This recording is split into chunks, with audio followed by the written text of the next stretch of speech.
Congratulations, you're moving to the next level. Your next opponent is... you.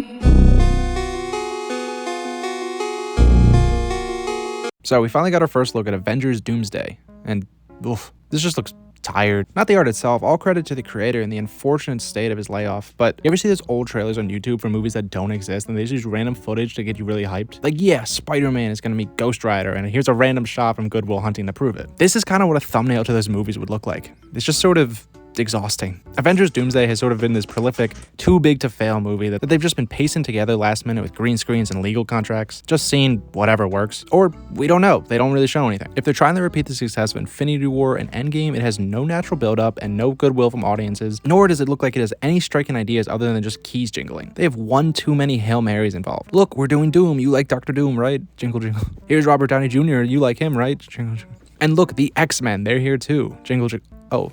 Okay, there was one glimmer of hope at the bottom. Yes, the X-Men from the Fox universe is going to take the place of the Ultimate Universe that is from the comics as the sort of rival universe that is going to get smashed in the incursion. Now, I will slow down and reiterate what that means. For those who don't know, the tail end of Jonathan Hickman's New Avengers run and the big event comic that spun off of it, Secret Wars, are what look to be the main inspiration for these two next Avengers movies from this year and next year. All of them named after the iconic 70s events that have followed a general toy box crossover of just, here's a bunch of guys. Actually, a fun fact, a reprint of the 70s Secret Wars from 2010 was the third comic I ever read, but way off track. In Hickman's version, there was this phenomenon called the incursion, where as the multiverse was dying, multiple Earths and universes are colliding into each other, destroying both. Luckily enough, a universe is able to survive this event if they destroy the oncoming universe. The Avengers at the time try this with the Infinity Gems, but it ends up breaking on the first try, so they can't do this for repeated events. So Reed Richards builds a big donut ships and just escapes, and then the whole of comic events happens. It's too much for this video. All I hope is that we get Molecule Man. He's my favorite part of the comic. But from the scant few marketing that we are getting, it looks like Marvel's trying to one-up this with 3 universes colliding as an incursion instead of the standard 2. Those being the main Marvel universe, the retro 60s universe from the Fantastic Four film we got last year, and the previous running Fox X-Men universe from the 2000s to the sort of late 2010s. In all honesty, I don't think they need it. It sort of acts as a bit of awkward third wheeling, or at the very least, these specific X-Men are kind of awkward. I love how they look, don't get me wrong, and I really do like these actors, but how many times can we get a final send-off and swan song for the Fox universe? We got that in X3, the end of Days of Future Past. Obviously, Logan was a good ending point. Deadpool 3 gave it another go and a nice tribute at the credits for just good measure. And then, again, in Doomsday. And most likely in Secret Wars. I just don't know how many times we can say goodbye to these people. They brought them back in Doctor Strange 2 randomly as well, but that was more for... Is that universe? Why didn't they just do that universe as the stand-in for the Ultimate Universe? Sorry, way too off track, and I just thought of that. You started to ask the question, just when are we going to move on from these guys? Oh, 2028. Yes, that is right. Marvel is seeing the writing on the wall and know that they can't sustain this machine forever, and as the rumors are going, they're going to do a bit of a soft reset after the final Avengers movie, leaving Marvel in a very healthy spot to just start over and start building up on what they have, now that they have all the rights issues figured out, except for Hulk and a little bit of Namor. We'll obviously keep some of the favorite ones. I can't imagine Tom Holland's going anywhere yet until he passes on to Miles, but we'll finally be able to see a completed version of the world outside your window. And anyone who hates that old tagline could fight me. I think it is a perfect encapsulation of the differences between Marvel and DC in sort of like a mythological sense. DC is grand and heroic, and Marvel is just like you and me. Ordinary men and women who are given gifts that allow them to help others. Okay, good. We finally established that this current mess is getting tweaked and will eventually be out of our hair in time for the X-Men movie, which is all very good, except for the very unfortunate shafting of Channing Tatum. I know we just got the role. I really hope we get to see him like prominently in the next 2 movies to really give him his fair shot at it, because he will be just way too old for the direction I assume they're going in. Woo, I'm about to make a name for myself here. Jake Schreier, the director of last year's Thunderbolts movie, is set to helm the brand new X-Men movie for Marvel. Completely in-house for the first time it's ever. Like every wishlist video I do, we'll talk about a couple core sentiments that I really want to establish for this movie. The team lineup, I'll talk about the stories that I wish they can cover, and any villains that can appear. The team lineup, I want to give a good balance of staple members as well as characters who have not given any chance to shine yet. Can't be the 90s roster just every time. So the team typically has a balance of about 8 members, I've noticed. There was 8 core members in the Chris Claremont run. Eventually there was 7 or 8 in the Grant Morrison. Initially it was 5, which, they could do that if they want to do it completely different to a smaller departure. There was 8 members in the 2022 run towards the end of Krakoa, as well as 8 members in the Jed MacKay current run in the 2024 book. Plus, they have Juggernaut in it. I should really read this book, regardless if it's as boring as people say. I need some diversity in my palette. I can't always just read masterpieces every time. Plus, supporting any comic these days is just worth it. Editor me, put up a panel if you started reading it, and little text if you liked it. So let's stick with 8, minus Xavier, so 9, but really 8. Okay, so strong balance of new and old. I set aside 4 characters directly that you absolutely need. To start off with, Their leader, Cyclops. Scott Summers. This character has been on a tremendous rise these last couple of years. Anybody can tell you that. Ever since he jumped out of that plane in 97, the whole internet has adored him again. And good for it, he's a very remarkably rich and human character that people just chalk up to being bland or boring. Those same people have never read him. I'm not trying to be elitist, he has not had a good rap in any movies or shows at all, so I completely understand that sentiment. There's so much rich history for people to discover if they just give it a chance. He's very fun in Rivals as well. He's a character that actually got me to start playing the game. All it takes is one character that I like for me to jump on a very popular game. Plus, after the amazing premiere of 97's second season, I went back and read the little miniseries that they're adapting for the first episode, The Adventures of Cyclops and Phoenix by Scott Lobdell.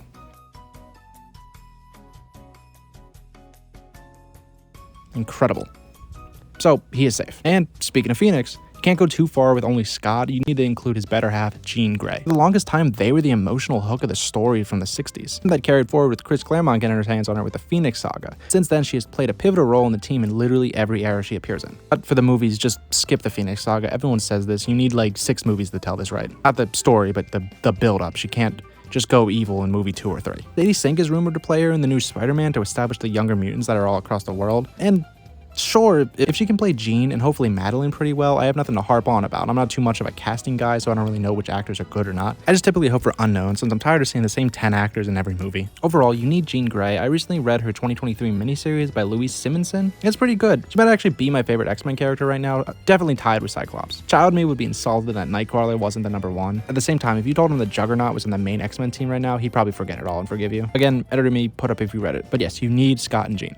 As well as Storm. Man, Storm got nothing in those last couple movies. It's a stale take at this point, but she is the main character of the book alongside Scott, and their struggles of leadership and identity was a huge part of the Chris Claremont run, and every subsequent run that she appeared in. If it wasn't clear, in the preparation of this video, I wanted to read a small mini-series of all the guaranteed 4 characters that I mentioned, and the current Storm run, Earth's Mightiest Mutant by Amorea Iodea, is really fun. This is probably my favorite of the small little chunk I read. It springs off the Immortal Thor run, where she ascends to a god and takes more cosmic priorities. But yeah, it's really great. She even goes to the Source Wall from DC, which is crazy to me, because I used to imagine that the other side of the DC Source Wall was the Marvel Universe, so that's like a full circle thing that I really like. But yeah, I didn't get to talk too much about Storm as a character, because she's just such a no-brainer part of the team that I feel she sort of speaks for herself in all of her incarnations. For the movie, just please stronger interactions with the rest of the team instead of just having her stand around shooting lightning. Make her the beating heart of the team once again. Okay, last obvious pick, and the last miniseries that I read for this video, is Magic. Insanely popular, insanely relevant. Anya Taylor-Joy did a pretty good job as her in the sort of half-canceled New Mutants movie that I wouldn't even mind if they kept her around. She was cool in Rivals, she was cool in Tokon, her miniseries from 2025 was cool, and she just got another one 4 months later in 2026 with her brother, both by Ashla Allen. That was pretty cool. So those are the safest 4 picks I can think of. That brings us to about the halfway point, ready to get right into the rest of the team.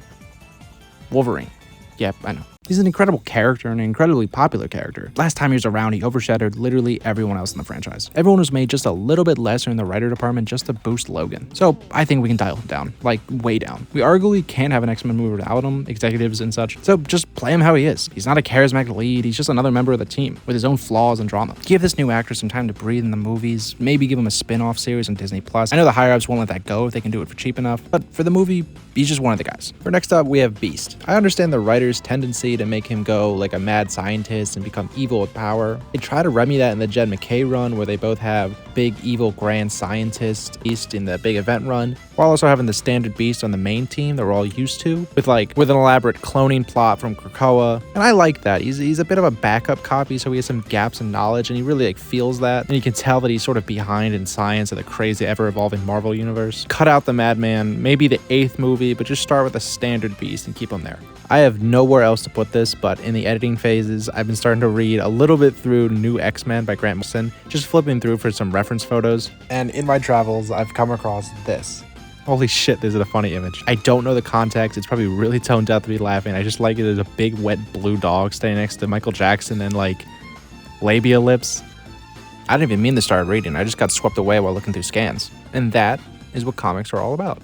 Okay, back to the video. Now, for some honorable mentions. This is going to be a bit of a bloodbath. I'm really sorry, 90s fans. Nightcrawler was an incredibly hard cut. I think his outward appearance is such a huge factor in the mutant metaphor. All the other characters can just relatively pass as humans if they so choose. This is encapsulated in one of my favorite panels of all time, from Chris Claremont's God Loves, Man Kills, where you see Kurt just being ostracized because he looks a bit like a Muppet. It's just like a thing.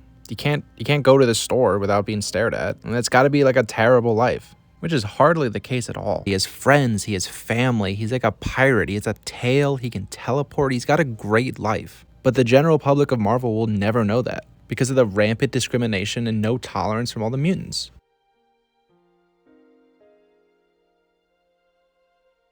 I don't need to explain X-Men to you. Anyone who watches this video already gets it. And I think you lose a little bit of that when the entire team can pass as normal humans. Which that in itself is such a dirty word, but we gotta move on. Gambit is such a rough cut too because like I was saying, we just got him with Channing Tatum. It's gonna be a shame to already lose him again. Especially how they kept dicking him around with his movie for like 10 years. It was canceled, it was uncanceled. They sat him here in the 2016 like press photo, but in retrospect, for what? I don't know, I hope he gets his flowers in the next two Avengers movies. Jubilee and Sunspot are both younger introductory characters that are really good to get like a POV for the cast, thrown into this crazy world. But Jubilee was the younger POV character 30 years ago. One, it does a disservice to her by keeping her in that role that she's clearly aged out of.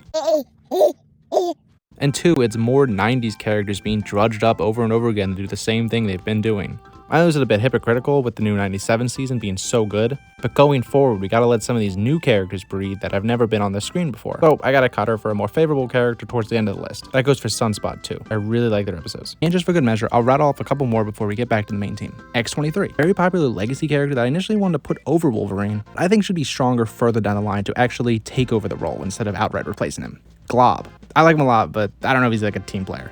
In the new run, he's like their cook. I think that's fun. Kitty Pryde. Remember that Kitty Pryde movie they were gonna make?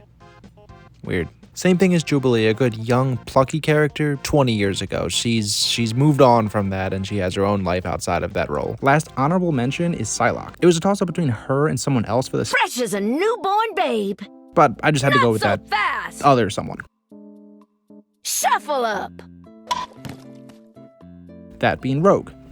Far too insanely popular of a character and someone who has not been treated right in the movies. Rogue in the first X-Men movie took this role that I've been talking about, the younger POV character that brings you in, which could work, but you lose a lot when you make it Rogue. She's far more staying power when you let her be true to her actual self. I've seen a lot of people just forget that she's even in those movies because they mix her up with Kitty Pryde in the third movie. She also has a mini-series. I was gonna cover that and actually make her the fifth obvious character, but oh my god, that is a boring comic where nothing happens. And the worst part is, I read it month to month when it was coming out. So I had to wait 30 days in between each of these boring cliffhangers. The art's really nice though. If you want to hear more about it, there's a wonderful video on the subject by Magic the Gavening, which pretty much shared all my thoughts. But Rogue, she's at an all-time high thanks to 97 and Rivals. Alright, let's finally end the list. Actually, let me knock off their stories and villains first. Gotta keep everyone suspensed. So now I will play a small slideshow of some of the stories that I think they can adapt. I will interject when needed.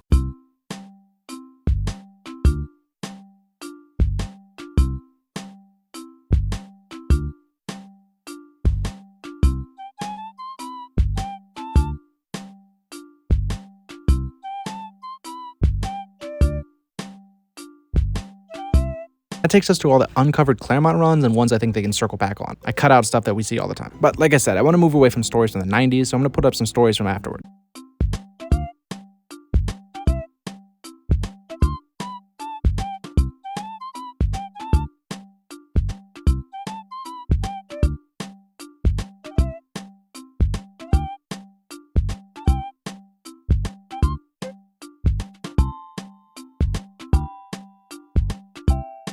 And that brings us up to the 2019 Krakoa stories. That would be crazy if they can finally get to it to really, make it meaningful and set it up. You would need like a Game of Thrones 8-season arc just to really explore that thriving period. If you just pull from at least 18% of the characterization and stories from these runs, I think you will be fine. I want to see them like a soap opera again. Thunderbolt's way of handling an ensemble cast does really give me hope for this though. And for villains, Magneto is obvious. He'll eventually come over the hero side, but let's get him in the Brotherhood of Mutants first and really establish that. Plus, the Brotherhood has a lot of rich characters I can actually use. Mystique, Sabretooth, Marrow, Toad. Bolivar Trask could be a really good initial villain if they want to save Magneto for a further film, or Stryker if they want to do that Disney Plus Wolverine series. Speaking of Wolverine, I talked about a dozen of his villains in my Sony's PlayStation video for potential boss fights in his own game. Apocalypse, I know the higher-ups at Disney are just eyeing him up to replace Thanos when Doom doesn't work out, just hoping for that equivalent level of success. Arcade was always a fun villain. Sebastian Shaw would be cool. Mr. Sinister would be amazing for like a whole trilogy. Do Strife if you don't want to do anyone else. And to end it off, like I said, if Sadie Sink can pull it off, I think Madeline Pryor and a little X-Men Inferno adaptation would be pretty good. And after the final villain, we'll do the final hero. It's armor. She encapsulates everything I said before and is just a great character in her own right. A lot of that stuff from Astonishing X-Men is actually really underrated, so it'd be great to finally get to see her on the main screen. I bet anyone who read Ultimate X-Men will probably have already seen that coming. And if you don't like it, just kind of slot in Nightcrawler. Or if you have an entirely different list, I'd love to hear it below. I'd like to thank everyone for watching and hope everyone has a great night. This out as my Christmas gift from last year. This is fire. Ignore my thumb. This is great.